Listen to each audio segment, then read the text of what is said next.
Hey everyone, welcome back to my channel. If you're new here, my name is Sandra and I'm a nurse practitioner. And today's video is just going to be a little story of my journey to NP school and everything that happened in the time between becoming a registered nurse and a nurse practitioner. I've received some questions about how I became an NP, when I became an NP, and so I just thought I'd put it all together in a video as a story. So I graduated in 2008 as an RN with my Bachelor of Science in Nursing from the University of Windsor in Ontario, Canada. So yes, I was a Canadian trained nurse. So my very first job as a registered nurse was in the emergency room at a community hospital in Ontario, Canada. And this job was such a great foundation for my nursing career, especially in the emergency room, because we got to do a lot of things at this emergency room that you don't get to do at other ones. We got to transfer a lot of critical patients out of the emergency room, and we would do a ride along in the ambulance alongside the paramedics. We would do things like TPA for stroke patients because we were not a stroke center, we were not a level 1 trauma center, but we did see a lot of these kind of patients because we were the closest facility, and then once they were stabilized, we would transfer them out. And that's where I got to do a lot of the ride-alongs with these patients because they would need to go to a cath lab or a stroke center, and these rural hospitals often don't have those types of services.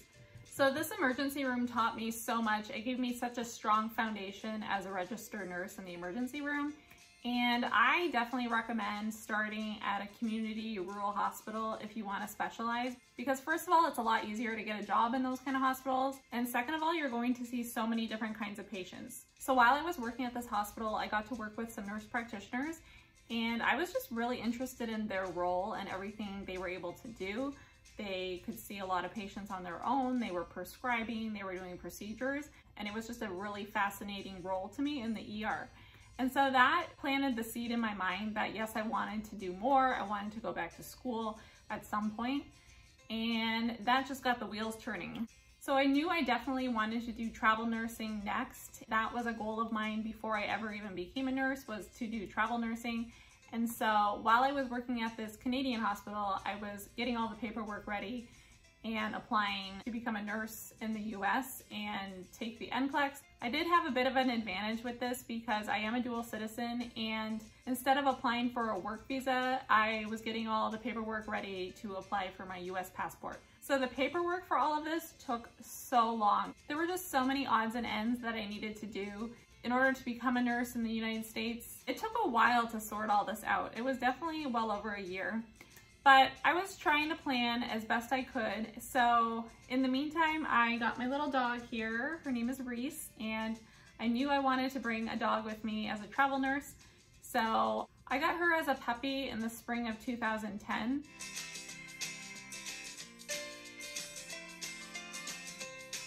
I didn't start travel nursing until the spring of 2011. So she was about a year old when we started travel nursing. So at this Canadian hospital in the ER, I worked with this nurse practitioner that was doing little assignments up in the native reservations of northern Canada, in northern Ontario and Manitoba. And when she told me about it, it was just so fascinating. So I applied to do that, and I had to go for a couple of days of training in the Toronto area. In this role, you are considered an advanced practice registered nurse because they don't have enough providers for the native people in northern Canada. So the nurses step into this advanced role and they do a lot of procedures. They can diagnose patients following protocols. So for me, I did all my assignments in Northern Ontario, but some nurses go up to Nunavut and it is isolated up there. It is so isolated.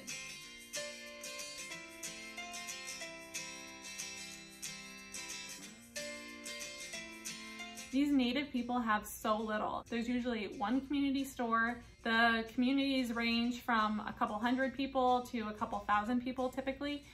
And there's no roads that lead down to southern Canada, so they rely on planes to get in and out of these communities. They do make ice roads in the winter, so they are able to bring trucks in.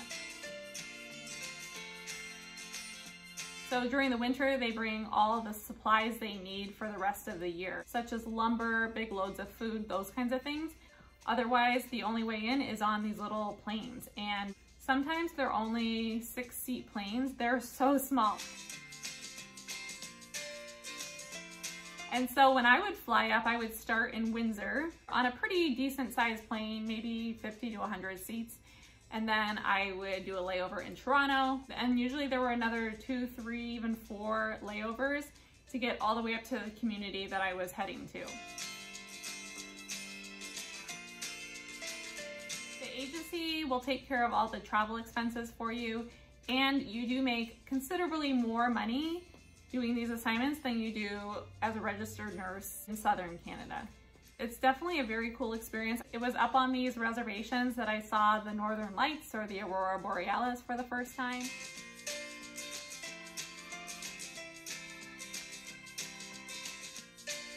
I learned to fish up there. I would see packs of wolves down the road. There were polar bears. I mean, it's just a different world up there. These people are so isolated from the modern world that they do have a lot of mental health issues up there, depression, substance abuse.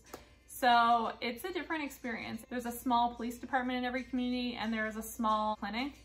And usually there is always an RN there. Sometimes a doctor will come in for a couple of days and see patients on their own, but for the most part, the nurses see the patients and doctors are available over the phone.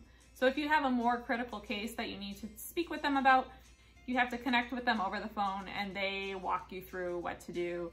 If the patient needs to be flown out by helicopter to a hospital, you'll arrange that all over the phone with the doctor.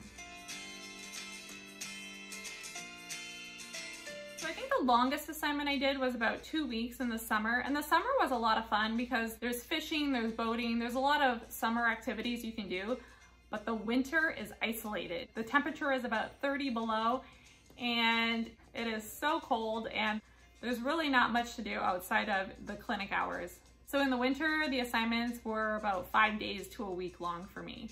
But usually they could schedule me whatever I preferred. These communities are just so in need of nurses that they will take what they can get.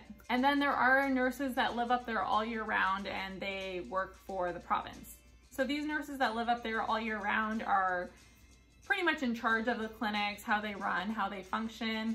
And then these agency nurses, such as myself, would come in and supplement the work they did in the communities.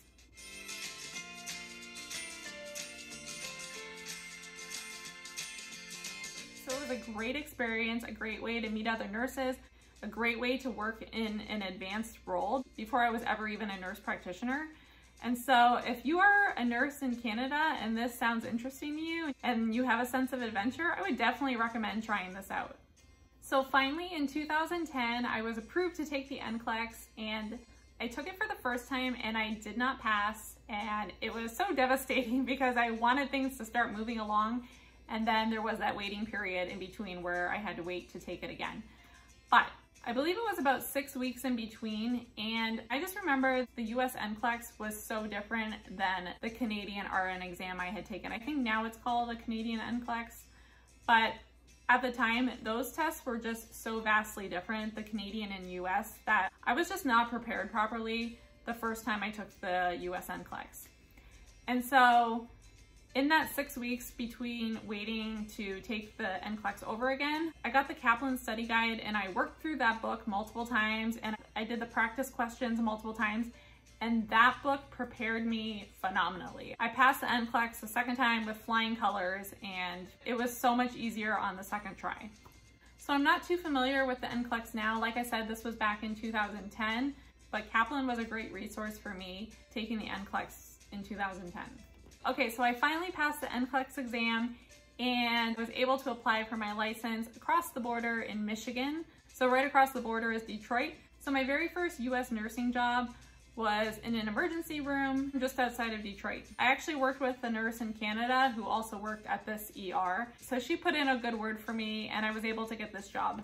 So I've touched on this a little bit in other videos, but this job was intense and it was so busy, and there was no nurse to patient ratios. I never got a break. It was so overwhelming. I only lasted there about 6 months because thank God everything came together to start travel nursing, which was my goal at the time. And I don't think I would have lasted much longer in this ER. It was such a burnout. So anyway, while I was working in Detroit, I got my California license set up and I started working with a travel nursing agency, and they took care of everything else and they got me lined up with a job. My first travel nursing assignment was in Hollywood, California. And I'm not going to go into too much detail about the travel nursing experience here because I do have a whole playlist on my travel nursing experience. So I will link that here and down below if you want to check that out. I get into a lot more detail about the assignments and the locations. It was a really exciting time in my life. I enjoyed travel nursing so much. And down the road, I would love to do a travel nursing assignment because I'm still an RN, even though I'm a nurse practitioner. And so it's just a really cool way to see new places, see new cities, meet new people, and it was so much fun. So after my travel nursing assignment in Hollywood, California, I ended up going to San Diego, which I absolutely fell in love with.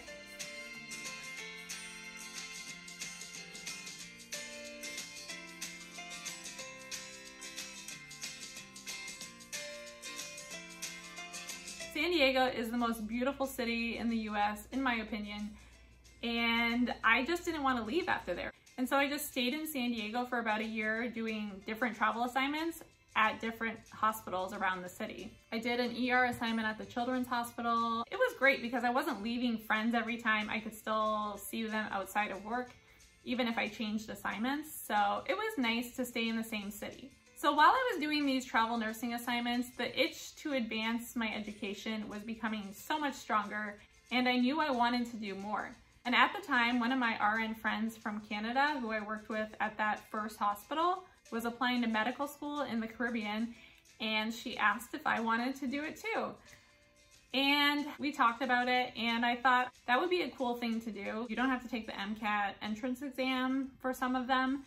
So this one didn't require that. So I was like, why not? I will just apply. So I did. I applied to this Caribbean medical school that my friend was applying to. And as I was doing it, I was just getting so much anxiety about it and so many uncertain feelings if this was the right thing for me. I had given some thought to medical school while I was doing my undergrad, but it wasn't a burning desire for me to become a doctor. There were just so many things about this medical school I was questioning, and I just wasn't feeling confident at all that this was the right path for me. And so even after paying a $1,000 deposit and submitting so much paperwork and reference letters, I decided to switch gears and apply to nurse practitioner school in San Diego. I only applied to one school. I applied to the University of San Diego, which is a well-known, well-respected school. It's very expensive, but I knew I wanted to stay in San Diego. I was loving it there. I made really good friends there, and it was feeling like home to me, and I didn't want to leave. The process of applying to this school just came together so easily, and it just felt right. It was almost a seamless process. I went for my interview there, and it just went really well. And then a few weeks after that, I was accepted into the program. And so I just knew it was meant to be, and I knew that was my calling at the time, to become a nurse practitioner.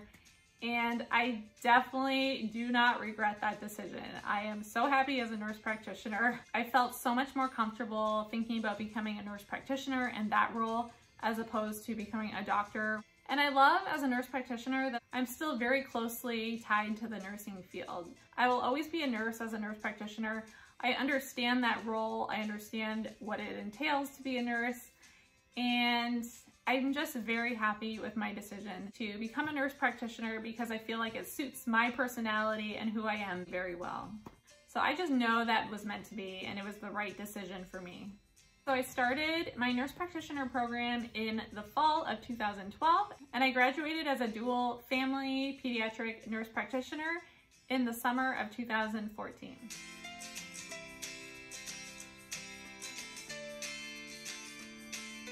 All right, you guys, so I hope you enjoyed my little life story of my journey to become a nurse practitioner.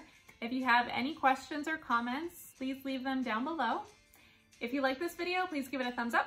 Please don't forget to subscribe to my channel and hit the notification bell so you get all my new videos. I try to include my little dog Reese here and there because I know she has fans on here, and she actually has a playlist of her own videos if you want to learn more about her. She's an Imperial Shih Tzu. So yeah, I like to bring her into my videos from time to time because she's been a huge part of my nursing journey and nursing career. All right, you guys, thank you so much for watching, and I'll see you in my next video.